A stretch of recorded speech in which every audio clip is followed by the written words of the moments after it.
اعوذ باللہ من الشیطان الرجیم بسم اللہ الرحمن الرحیم الذین یؤفون بعہد اللہ ولا ينقضون الميثاق والذین یصلون ما امر اللہ به ان یوصل ویخشون ربهم ویخافون سوء الحساب والذین صبروا ابتغاء وجہ ربهم واقاموا الصلاة وانفقوا مما رزقناهم سرا وعلانیة ویدرؤون بالحسنة السیئة اولئک لهم عقبی الدار۔ سورہ رعد آیات 20 سے 22۔ آیت نمبر 19 میں ہم نے یہ بات جانی تھی کہ اللہ تعالیٰ نے ارشاد فرمایا کہ اس کتاب سے نصیحت حاصل کرنے والے تو وہی لوگ ہوں گے جو اولی الالباب ہوں گے، عقل والے ہوں گے۔ اب اللہ تعالیٰ تفصیل سے اہل عقل کی نشانیاں بیان فرما رہے ہیں۔ الذین، جو لوگ یوفون، پورا کرتے ہیں، بعہد اللہ، اللہ کے عہد کو، ولا ینقضون المیثاق، اور میثاق کو نہیں توڑتے۔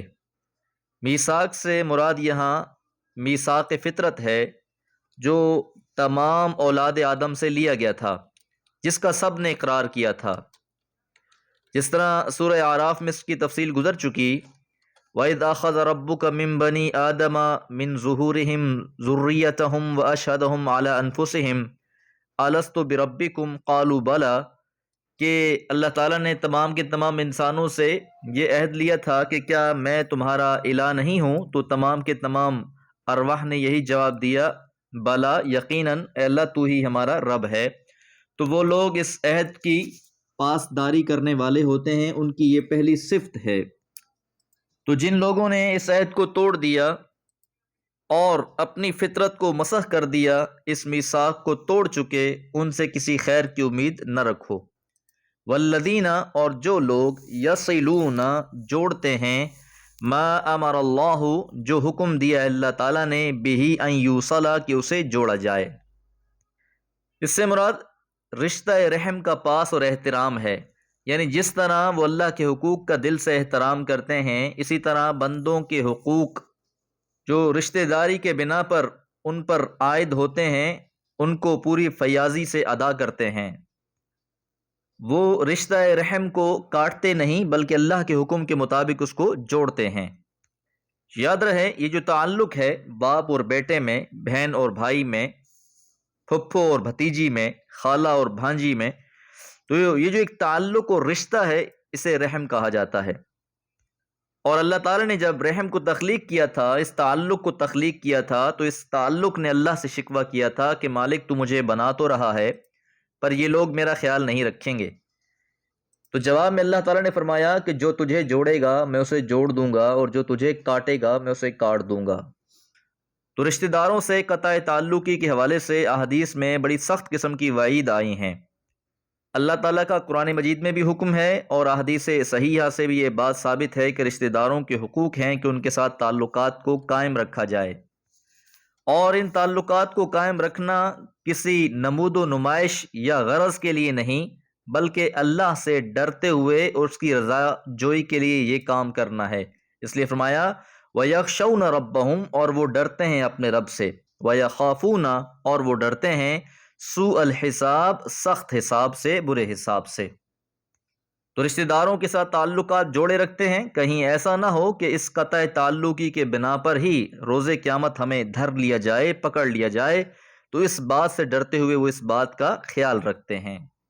والذین، اور جنہوں نے صبر کیا، ابتغاء وجہ ربہم، اپنے رب کی رضا کی خاطر ثابت قدم رہے۔ اور یہ ثابت قدمی اور صبر کس لیے تھا؟ اللہ کی رضا کے لیے۔ تکالیف انسان پر آتی ہیں، ہر قسم کی تکالیف، مشکلات، مصائب آتے ہیں۔ اب کوئی انسان ان تکالیف، مشکلات اور مصائب پر صبر کرتا ہے اور مقصد اللہ کی رضا ہوتا ہے، رضا جوئی کی خاطر یہ برداشت کر لیتا ہے، تو ایسا انسان بڑا نصیب والا ہے۔ وَأَقَامُوا الصَّلَاةَ، اور انہوں نے قائم کی نماز، وَأَنفَقُوا، اور انہوں نے خرچ کیا، مِمَّا رَزَقْنَاهُمْ، جو ہم نے ان کو رزق دیا۔ تو نماز قائم کرنا بھی اہل عقل کی نشانی ہے۔ اہل عقل وہ ہیں جو نماز کو پابندی سے قائم کرنے والے ہیں، اور جو انسان نماز کا اہتمام نہیں کرتا وہ اپنے آپ کو لاکھ عقل مند سمجھتا رہے لیکن در حقیقت وہ بے وقوف ہے۔ اور جو اللہ نے رزق دیا ہے اس میں سے خرچ کرتے ہیں، سرن چھپ کے، وعلانیتاً اور علی الاعلان ظاہری طور پر بھی۔ اعلانیہ زکوٰۃ ادا کی جاتی ہے لیکن اس کے معنی یہ نہیں ہے کہ زکوٰۃ کے حکم کے بعد انفاق کا حکم باقی نہیں رہا۔ زکوٰۃ ادا کرتے ہوئے بتا دینا چاہیے کہ یہ زکوٰۃ کا مال ہے تاکہ مستحق تک پہنچ سکے۔ باقی جو ویسے صدقہ و خیرات ہے اپنی طرف سے انسان کرتا ہے تو وہ جتنا پوشیدہ رکھا جائے گا اتنا پسندیدہ ہے۔ اس پوشیدگی کو اس طرح بیان کیا گیا ہے کہ دائیں ہاتھ سے خرچ کیا جائے تو بائیں ہاتھ کو پتہ نہ چلے کہ کیا خرچ کیا ہے۔ وَيَدْرَعُونَ اور وہ دور کرتے ہیں، ہٹاتے ہیں، بِالْحَسَنَةِ السَّيِّئَةَ برائی کو بھی اچھائی کے ساتھ، یعنی وہ برائی کو برائی سے نہیں بلکہ اس کو نیکی اور بھلائی سے دفع کرتے ہیں۔ یوں تو یہ ایک جامعہ کلیہ ہے لیکن اس کا ایک خاص محل یہ ہے، وہ یہ کہ مستحقین کے ساتھ سلوک کرنے میں اس چیز کو نہیں دیکھتے کہ کس کا سلوک ان کے ساتھ کیسا ہے، بلکہ وہ اس کے ساتھ بھی اچھا سلوک کرتے ہیں جو ان کے ساتھ برا سلوک کرتے ہیں۔ اچھے کے ساتھ اچھا کرنا یہ کمال نہیں ہے، کمال یہ ہے کہ کوئی برا کرے تو اس کے ساتھ بھی اچھا کیا جائے۔ تو اس لیے اللہ نے فرمایا کہ اہل عقل کی نشانی یہ ہے، جو اس کتاب سے نصیحت حاصل کرنے والے ہوں گے اگر ان کے ساتھ کوئی برا بھی کرتا ہے تو وہ کوشش کرتے ہیں کہ ان کے ساتھ اچھا ہی کیا جائے۔ اولئک یہ وہ لوگ ہیں، عقبی الدار آخرت کا گھر ان کے لیے ہے، انجام کار ان لوگوں کا ہی بھلا ہوگا۔ دار سے مراد آخرت ہے، فرمایا کہ آخرت کا اصلی صلہ اور اجر در حقیقت انہی لوگوں کے لیے ہے۔ اللہ تعالیٰ سے دعا ہے اللہ تعالیٰ خالص اپنی رضا کے لیے اعمال کرنے کی توفیق عطا فرمائے۔ وما علیہ الا البلاغ۔ اعوذ باللہ من الشیطان الرجیم، بسم اللہ الرحمن الرحیم۔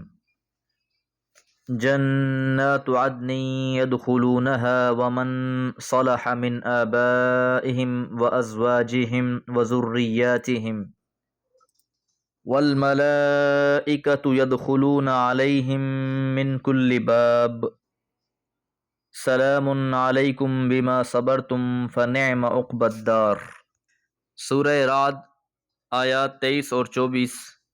آیت نمبر 22 میں ہم نے یہ بات جانی تھی کہ اللہ تعالیٰ نے فرمایا تھا کہ جو لوگ اللہ کی رضا کے لیے صبر کرتے ہیں، نماز قائم کرتے ہیں اور جو ہم نے ان کو رزق دیا ہے اس کو خرچ کرتے ہیں، پوشیدہ طور پہ بھی اور علی الاعلان بھی، اور برائی کو بھی اچھائی کے ساتھ ٹالتے ہیں، ایسے لوگوں کے لیے عاقبت کا گھر ہے۔ اب یہ آیتیں اسی عاقبت کے گھر کی تفصیل بیان کی جا رہی ہے۔ جنات باغات، عدن ہمیشگی والے، ابد کے باغ، یدخلونہا وہ داخل ہوں گے ان میں، ومن اور جو صلح اہل بنا، من آبائہم اس کے آباء و اجداد میں سے، وازواجہم اور ان کی بیویوں میں سے، وذریاتہم اور ان کی اولاد میں سے۔ دنیا میں انسان کو کوئی بھی نعمت حاصل کرنے کے بعد سب سے بڑا خدشہ اسی بات کا لگا رہتا ہے کہ کہیں یہ نعمت اس سے چھین نہ لی جائے، چاہے وہ مال و متاع کی صورت میں ہو، جائیداد کی صورت میں ہو، آل اولاد کی صورت میں ہو، ڈر یہی لگا رہتا ہے کہ یہ ان سے چھین نہ لی جائے۔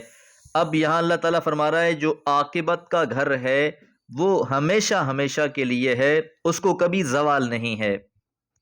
اور پھر انسان جب بھی کوئی خوشی کا موقع آتا ہے تو وہ چاہتا ہے کہ اس کے اہل و عیال، اس سے محبت کرنے والے، اس سے واقف لوگ بھی اس کے ساتھ اس خوشی میں شامل ہو جاتے، تو اس لیے فرمایا کہ اس کے ساتھ جو لوگ بھی اس کے اہل ٹھہریں گے، ان کے آباء و اجداد میں سے، ان کی بیویوں میں سے، ان کی آل میں سے، اولاد میں سے، جو بھی اس کا اہل ٹھہرے گا وہ بھی ان کے ساتھ ہی اس جنت میں داخل ہو جائے گا۔ تو یہ مسرت کی تکمیل ہوتی ہے۔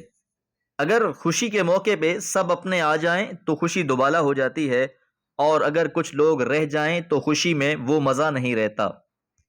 لیکن ایک لفظ من صلح سے یہاں یہ بیان بھی کر دیا گیا کہ جو لوگ اس کے اہل ہوں گے، ایسا نہیں ہے کہ نااہل لوگوں کو بھی اس کے ساتھ جنت میں داخل کر دیا جائے، بلکہ جو بھی اس کا اہل ٹھہرے گا اسے اس کے ساتھ جنت میں داخل کر دیا جائے گا۔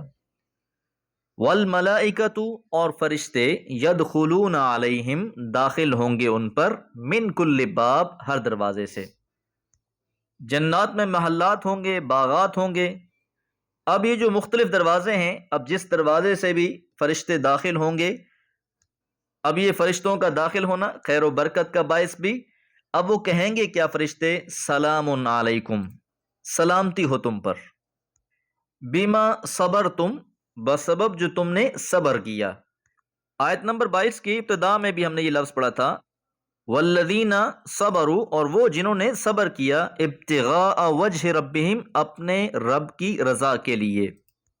تو اب انہوں نے دنیا میں صبر کیا تھا، فرشتے دروازوں سے اندر داخل ہو رہے ہیں، ان کو خوشخبریاں دے رہے ہیں، مبارکباد دے رہے ہیں، اور ساتھ کہہ رہے ہیں کہ یہ جو تمہیں صلہ مل رہا ہے یہ تمہارے اس صبر کی وجہ سے ہے جو تم نے دنیا میں کیا تھا۔ تو بہرحال دونوں ہی باتیں کہ انسان کی فطرت کہ جب وہ کسی نعمت سے بہرہ مند ہو تو اس کی دلی آرزو ہوتی ہے کہ اس میں وہ لوگ بھی شریک ہوں جو اس کے عزیز و اقارب ہیں، تو اس کی اس فطرت کے تقاضے کا لحاظ کر کے اللہ تعالیٰ نے اس کے عزیز و اقارب کو بھی اس کے ساتھ جمع کر دیا، بائیں شرط کہ وہ جنت میں جانے کے اہل ہوں، اور یہ ایک بنیادی شرط ہے۔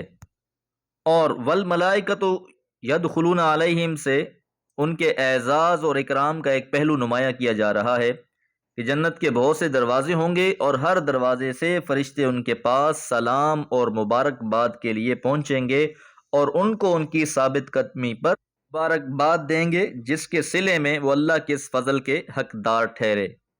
فنعم عقبی الدار، آخرت کا گھر، عاقبت کا گھر، آخرت کی کامیابی ہی بہترین ہے۔ اس حصے کے بارے میں بعض مفسرین کی رائے یہ ہے کہ یہ بھی فرشتوں کا قول ہوگا کہ ایک طرف تو مبارکباد دے رہے ہوں گے اور ساتھ یہ کہہ رہے ہوں گے کہ کیا ہی بہترین انجام کار کے اعتبار سے تم لوگ ٹھہرے ہو، اور بعض مفسرین نے کہا نہیں، یہ اللہ کی طرف سے ہے کہ اللہ تعالیٰ نے ایسے لوگوں کو بہترین انجام سے نواز دیا ہے۔